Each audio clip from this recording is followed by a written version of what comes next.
Hello friends, હું છું Hardik Patel, icon engineering tuition ક્લાસીસની ચેનલમાં વિદ્યાર્થી મિત્રો આપનું સ્વાગત છે. ડિપ્લોમા સેમિસ્ટર 4 ઇલેક્ટ્રિકલ બ્રાન્ચની અંદર જે સબ્જેક્ટ આવે છે PTRAC, એના સુપર 40 ક્વેશ્ચનની આજે આપણે ચર્ચા કરવાના છે. આ જો 40 એ 40 ક્વેશ્ચન તમે તૈયાર કરી લીધા વિદ્યાર્થી મિત્રો, તો સમજી લેજો કે GTU ની અંદર પેપર આમાંથી જ આવવાનું છે. તો ફટાફટ વિદ્યાર્થી મિત્રો, ચેનલ ઉપર નવા હોય તો ચેનલને સબસ્ક્રાઇબ કરી દેશો, બેલ આઇકોન ઓન કરી દો જેથી નવા વિડીયો આવે તરત જ નોટિફિકેશન આવી જશે.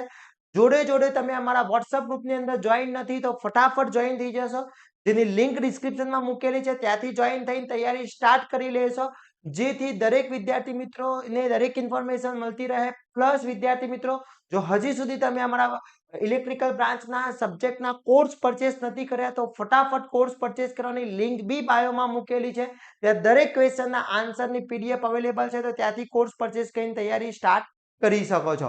હવે વાત કરીએ એવા કયા 40 ક્વેશ્ચન તૈયાર કરવા જોઈએ જે GTU ની એક્ઝામમાં તમને બહુ જ હેલ્પફુલ થવાના છે, પાસિંગ પ્લસ સારા માર્ક્સ લાવવા છે. તો PTRAC ની અંદર કયા કયા સબ્જેક્ટ ચેપ્ટર્સ તૈયાર કરવા જોઈએ અને એમાં કયા ક્વેશ્ચન તૈયાર કરવા જોઈએ એ ક્વેશ્ચનની હું લિસ્ટ અહીંયા બતાવવાનો છું. તો ફર્સ્ટ ક્વેશ્ચન છે, સ્ટાર્ટરની જરૂરિયાત વિશે લખો. સ્ટાર્ટરના પ્રકાર લખો. DOL સ્ટાર્ટર દોરીને સમજાવો.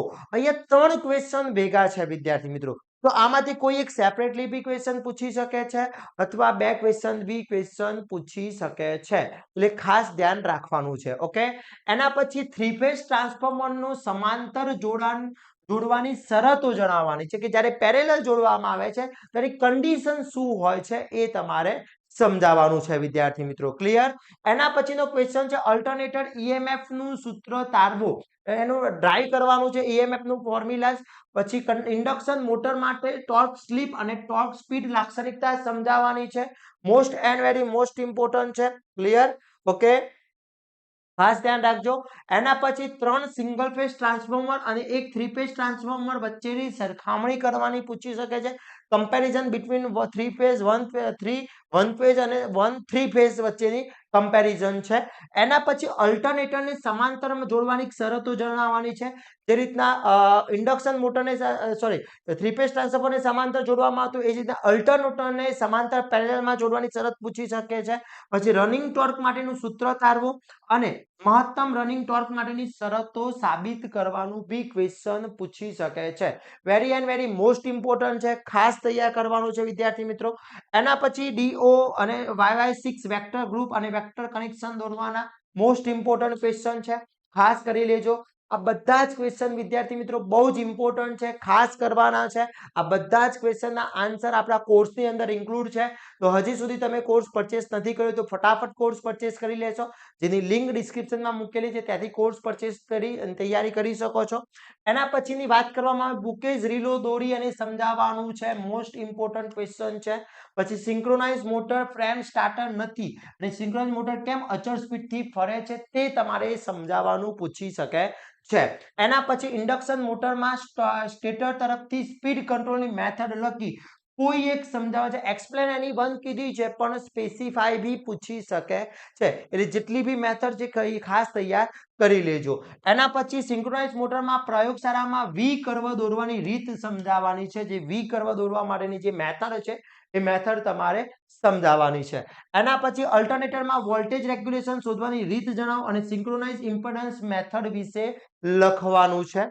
પછી સિંગલ ફેઝ ઇન્ડક્શન મોટર કેમ સ્વચલિત નથી, નોટ સ્ટાર્ટિંગ છે, કેમ નથી એ સમજાવવાનું ક્વેશ્ચન પૂછી શકે છે. ઓકે, ક્લિયર વિદ્યાર્થી મિત્રો? આ બધા જ ક્વેશ્ચન ખાસ કરવાના છે. ઘણા બધા વિદ્યાર્થીના મને મેસેજ આવે છે કે સર આટલા હું ક્વેશ્ચન કરીશ તો ઇનફ પાસ થવા માટે. પાસ થવા માટે ઇનફ છે વિદ્યાર્થી મિત્રો. જો કે પાસ થવું છે આટલા ક્વેશ્ચન કરી લેશો, અને જો તમારે સારા એવા માર્ક્સ લાવવા છે તો કોર્સની અંદર IMP ક્વેશ્ચન બેંક છે, ત્યાંથી કોર્સ પરચેસ કરીને તૈયારી કરી લો તો ફૂલ માર્ક્સ આવી જશે. Okay, clear? એના પછી ઇન્ડક્શન મોટરમાં રોટર તરફથી સ્પીડ કંટ્રોલની મેથડ લખો. સ્પીડ કંટ્રોલ માટે કાસ્કેડિંગ મેથડ સમજાવવાનું પૂછી શકે છે. પછી અલ્ટરનેટરની સિંક્રોનાઇઝ કરવાની મેથડ લખો અને કોઈ પણ એક સમજાવવાનું પૂછી શકે છે. મોસ્ટ IMP ક્વેશ્ચન છે. એના પછી સ્ક્વિરલ કેજ રોટર અને સ્પ્લિટ રિંગ રોટર વચ્ચેની સરખામણી પૂછી શકે છે. પછી સિંક્રોનાઇઝ મોટર શરૂ કરવાની મેથોડોલોજી કોઈ એક એની વન સમજાવવાનું તમને પૂછી શકે છે. મોસ્ટ આઈએમપી છે એની વન. એમાં એની વનમાં તમારે બધી જ મેથડ કરી લેવાની, કારણ કે જીટીયુ ની અંદર ગમે ત્યારે કોઈ મેથડ સ્પેસિફાઈ બી પણ પૂછી શકે છે. એના પછી આ ટાઈપનો એક જોડાણ છે અને એનો તમારે કિંમત શોધવાનું પૂછી શકે છે. એક્ઝામ્પલ. પછી ફરતું ફિલ્ડ પ્રકારનું અલ્ટરનેટર અને ફરતું આર્મેચર પ્રકારનું અલ્ટરનેટર વચ્ચેની કમ્પેરિઝન છે. એટલે બંનેની કમ્પેરિઝન બી પૂછી શકાય છે અથવા સેપરેટલી પણ ક્વેશ્ચન પૂછી શકે છે. ક્લિયર? ખાસ કરવાનું છે. એના પછી સિંગલ ફેઝ ઇન્ડક્શન મોટરની સમતુલ્ય સર્કિટ દોરવાની પૂછી શકે છે. ઓકે, ઇક્વિવેલન્ટ ડાયાગ્રામ દોરવાનો છે. પછી શેડ પોલ મોટર અને કેપેસિટર, સ્ટાર્ટર કેપેસિટર, રનર પ્રકારની મોટર દોરી સમજાવો. ઓકે, પછી સિંક્રોનાઇઝ મોટરના ઉપયોગો લખવાના છે, ક્યાં ક્યાં યુઝિસ થતો હોય છે સિંક્રોનાઇઝ મોટરનો એ તમારે સમજાવવાનો છે. એના પછી વાત કરવામાં આવે તો અલ્ટરનેટરમાં કુલિંગ મેથડ, કઈ રીતના કુલિંગ મેથડ હોય છે, hydraulic cooling, hydrogen cooling method વિશે સમજાવવાનું છે.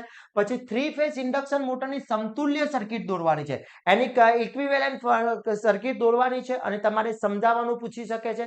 મોસ્ટ આઈએમપી છે. પછી સેલ્યુલર પોલર રોટર અને સિલિકોન પોલર રોટર વચ્ચેનો તફાવત પૂછી શકે છે. હીટિંગ એટલે શું, ડેમ્પ પાવરનો ઉપયોગ શું થાય છે એ પૂછી શકે છે અને આ ટાઈપનું એક એક્ઝામ્પલ બી પૂછી શકે છે. તો very and very most important question મેં અહીંયા વિદ્યાર્થી મિત્રો પ્રોવાઈડ કરી દીધા છે. આ બધા ક્વેશ્ચન ખાસ કરી લેશો તો જીટીયુ માં પેપર આમાંથી સેટ થવાનું છે, ઈઝી પાસ થઈ શકો છો.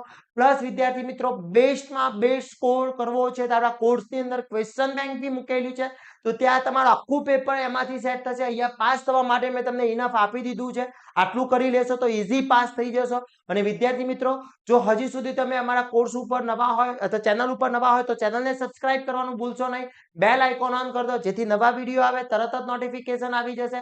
અને આવા જ નવા વિડીયો સાથે નવા દિવસે મળીશું. ત્યાં સુધી વિદ્યાર્થી મિત્રો મને રજા આપશો. જય હિન્દ, જય ભારત.